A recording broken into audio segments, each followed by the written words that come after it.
দুঃখের কথা কহাবো গো, এই বাড়ির ফ্রিজে কোনো মাছ মাংস কিছু পাচ্ছি না।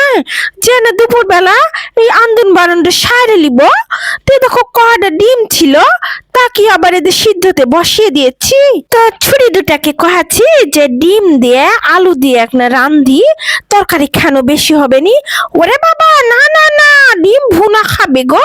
আগে আমরা ডিম খাচ্ছি ওই দেশি মুরগির, ওই কুসুম গুলো কি একবারে হলদেটে, আর এখন এগুলো বয়লা মুরগির ডিম, স্বাদ স্বাদ কিচ্ছু নাই কা, খালি বড়ই। তো সিলেলা হয়ে গেল, এখন তেলের উপর একটা হলদি দিয়ে এই ডিমগুলো চামড়া উপরে মচমচে করে একটা ভাজা লিচ্ছি আর কি, বুঝেছো?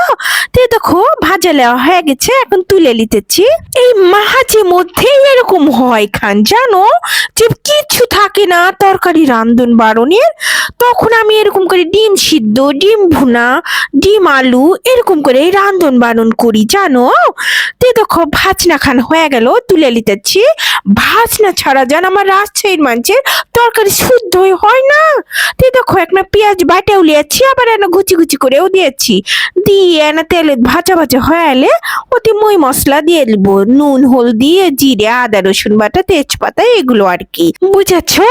মাঝে মধ্যে রান্ধন বারণ হেবি স্বাদ করবার চেষ্টা করি, কিন্তু হয়ে ওঠে না। আবার দেখো গা, যখন মনে হয় যে স্বাদ করবো না, যা পারে তাই হোক গা, সেদিনই ভালো স্বাদ স্বাদ হয়। আমি বুঝি না ব্যাপারটা, এক হাতি তো কখনো ভালো কখনো মন্দ, এরকমই তো হবে। তো দেখো আমার আন্দন বারণ প্রায় শেষের পথে, তো কাছে গামছি কটা ছাড়া দিনু, দিয়ে একটা বলক তুলে নিয়ে তরকারি খান নামালিচ্ছি, বুঝেছো?